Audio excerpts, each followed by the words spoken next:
Hi dear students, welcome back to our channel Mechanical Engineering Made Simple. Yes, the purpose of this video is to discuss number of good questions on friction. Friction is a very important topic as far as your examination is concerned. So, there is a separate topic for that. You can go through the syllabus for APPSC, and it is also important from your TSPC point of view also, right. So, actually there was a news in today that the government is going to fill up the 50,000 vacancies definitely. So, after these elections definitely the notifications are going to come. So, do not worry about that, but you should have started your preparations, or you should have been in the mid of the preparation, or at least you should have you should start your preparations from now onwards if you are a serious candidate for your APPSC or TSPSC AMV examinations. Okay, with that note we will continue.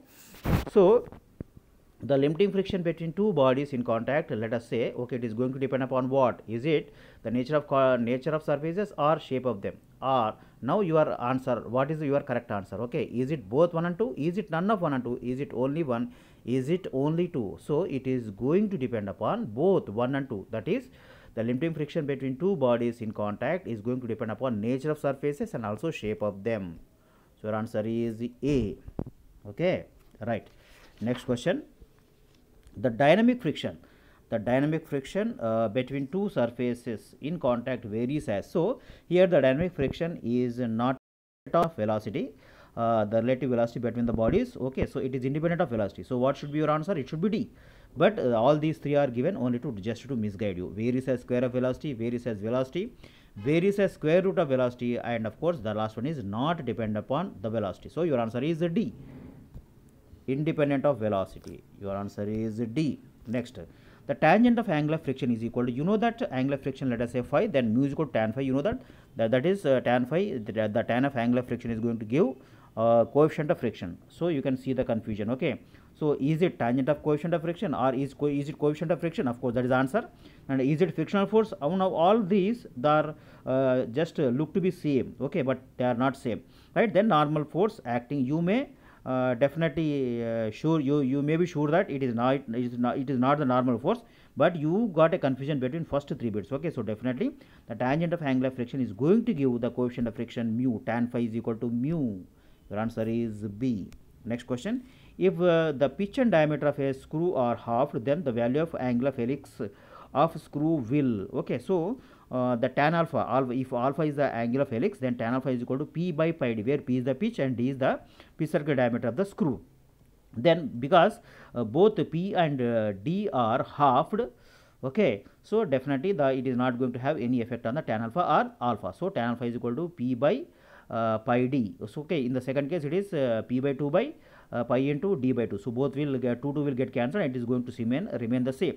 So, if pitch and diameter of a screw are halved, then the value of angle of helix of the screw will remain unchanged. Your answer is C. Next question. If D is the diameter of a screw, then the diameter at the bottom of the thread would be equal to P is the pitch. So he is giving capital D is the diameter of the screw, that is the outer diameter. So there are three diameters basically: outer diameter, that is major diameter, and then core diameter, minor diameter, and also pitch circle diameter, small d, let us say. Okay, so D minus P by 2, outer diameter minus P by 2 gives the pitch circle diameter, and pitch circle diameter minus d by 2 gives the core diameter. So, because d is the outer diameter, so the DC or core diameter will be equal to d minus p. So, d minus p by 2 minus p by 2, that is d minus p is the answer. Next question. In double threaded screws, the depth of the threads is equal to, it is P by 2. So, in the double threaded screws, the depth of the threads is equal to, if P is the pitch, so the relationship between depth of the threads and pitch is given by, it is D is equal to, or say let us say depth, let us say anything, you can give any notation. So, depth is equal to half of the pitch. So, your answer is C. Your answer is C. Next question. A nut formed by cutting a dash groove in a cylindrical hole. So, here what is the appropriate word that would fill up the blank? So, a nut is formed by, of course, this is related to our mechanical. So, nut can have any different meanings, but here it is mechanical. So, nut and screw, okay, let us say they go together. So, now A nut is formed by cutting a dash groove in a cylindrical hole. What is the blank? Is it cylindrical groove, or is it parabolical groove, or is it conical groove, or is it helical groove? So there is a confusion between, you are sure that definitely it is not parabolical nor conical, but there is a confusion between helical and cylindrical. Actually, a nut is formed by cutting a cylindrical groove in a cylindrical hole, that is going to make a nut. So here the answer is definitely A. Next question. The lead in case of a double threaded screw compared to triple threaded screw, assuming both have same pitch. Okay, so what is the answer here? So in the, you know that the lead in case of double threaded screw is it is actually, let us say, it is I will make it very clear. Okay, so the lead in case of a double threaded screw compared to triple threaded screw, assuming both have same pitch. So in case of double threaded screw, lead is equal to 2p, where p is the pitch. In case of triple threaded screw, okay, the lead is equal to 3p, where p is the pitch. So now you can easily say that it is 66%. Okay, so 2 is 66% of 3. So your answer is 66%. Right. Next question. The lead by pitch ratio in case of multi-threaded screw gives. Okay. So you know that n is equal to LP. Okay, n is equal to LP, where L is equal to n into P, where n is the number of threads, P is the pitch, and L is the lead. So L by P is going to give number of threads, n. So because L is equal to NP, where once again I repeat you, L is the lead, n is the number of threads, and P is the pitch. L is equal to NP, so that gives me P is equal to L by N, or n is equal to L by P. So the ratio of lead and pitch is going to give number of threads. So here the answer is number of threads. Right. Next question.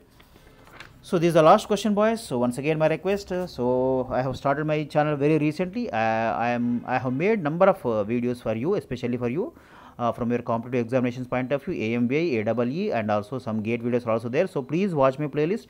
Number of videos are available. Actually, we have completed 70 to 80 videos on your AMBI examination.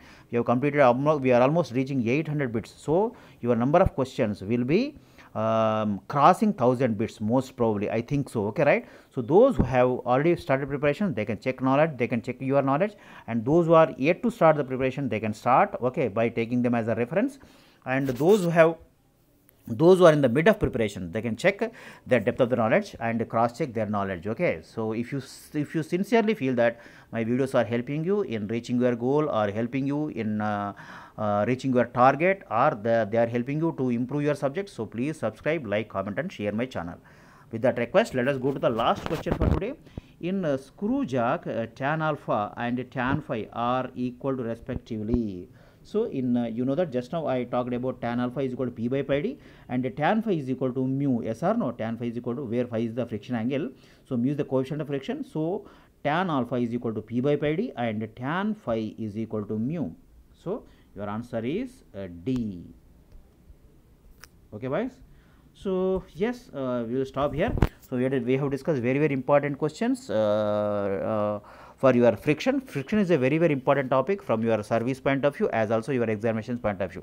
Definitely you can expect some good number of questions out of this. So I have made bits in such a standard that they are definitely far above your coming AMBI examinations. Okay, so please kindly benefit my channel, and also please subscribe my channel, like and comment and share also among your groups and friends. Okay, wish you all the best. Good luck once again.